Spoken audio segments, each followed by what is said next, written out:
दोस्तों एनवीएस ने नोटिफिकेशन जारी कर दिया है।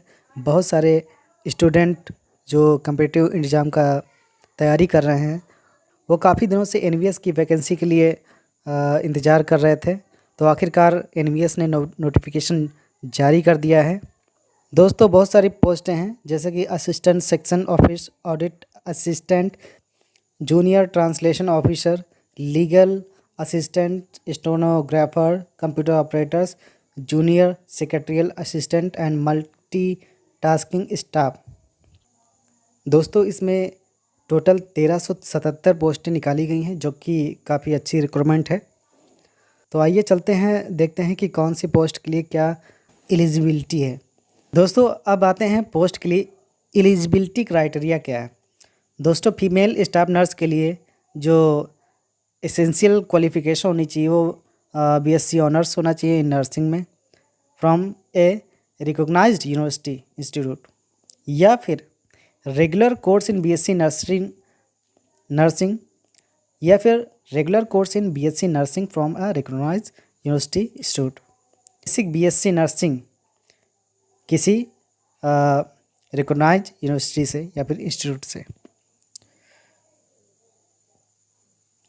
इसमें डिजायरेबल दिया है working knowledge of Hindi, regional language and English.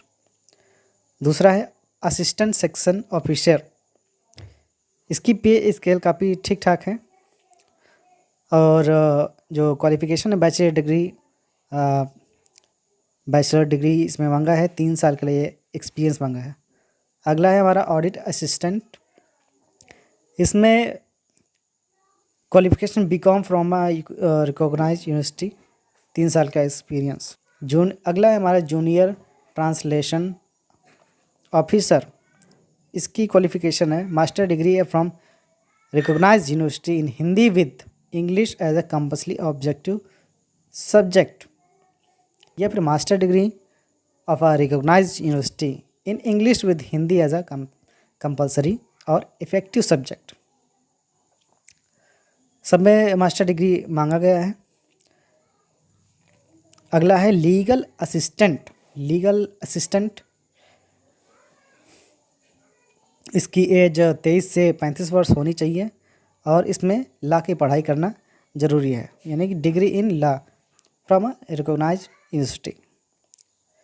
Stenographer, इसमें क्वालिफिकेशन है 12th और skill test norms 10 minutes 80 word per minute, inter pass होना इसमें ज़रूरी है। कंप्यूटर ऑपरेटर, इसमें बीएससी कंप्यूटर साइंस में किया होना चाहिए या फिर बीटेक कंप्यूटर साइंस में होना चाहिए। अगला है कैटरिंग सुपरवाइज़र, इसमें दोस्तों इसमें दिया है होटल मैनेजमेंट होना आप ज़रूरी है आपके पास, और या फिर trade proficiency certificate in catering with a minimum of 10 years service in defence service of a regular establishment for ex service man only. दोस्तों अगला दिया जूनियर सेक्रेटरियल असिस्टेंट, दोस्तों इसमें सीनियर सेकेंडरी क्लास 12th होना चाहिए और 30 word per minute in English या फिर 25 word per minute in Hindi typing होना चाहिए आपके पास। अगला दिया गया है जूनियर सेक्रेटरियल असिस्टेंट, दोस्तों इसमें क्लास 12th होना चाहिए, 30 वर्ड पर मिनट इंग्लिश होना चाहिए और 25 word per minute in Hindi typing आपको आनी चाहिए।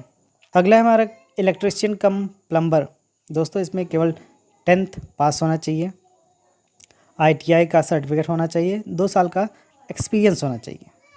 अगला है हमारा लैब अटेंडेंट, इसमें 10वीं पास होना चाहिए, डिप्लोमा इन लैबोरेटरी टेक्निक, या फिर आपको 12th पास होना चाहिए साइंस स्ट्रीम से, यानी कि जेडबीसी से या फिर पीसीएम से, किसी से भी आप 12th यानी कि साइंस स्ट्रीम से हो बस। अगला है मेस हेल्पर, दोस्तों इसमें क्लास 10th पास होना चाहिए, दोस्तों इसमें 5 साल का एक्सपीरियंस होना चाहिए। जो भी किसी गवर्नमेंट स्कूल में जो कैंटीन वगैरह होती है इसमें हेल्पिंग का सर्टिफिकेट होना चाहिए 5 साल का। अगला है मल्टीटास्किंग स्टाफ, दोस्तों इसमें क्लास एक्स यानी कि हाई स्कूल आपको पास होना है। तो दोस्तों ये था एनवीएस का फॉर्म। तो आप आशा करता हूँ आपकी तैयारी अच्छी चल रही होगी। आप तैयारी अभी से करना स्टार्ट कर दें और ऑनलाइन कोचिंग ज्वाइन कर लें।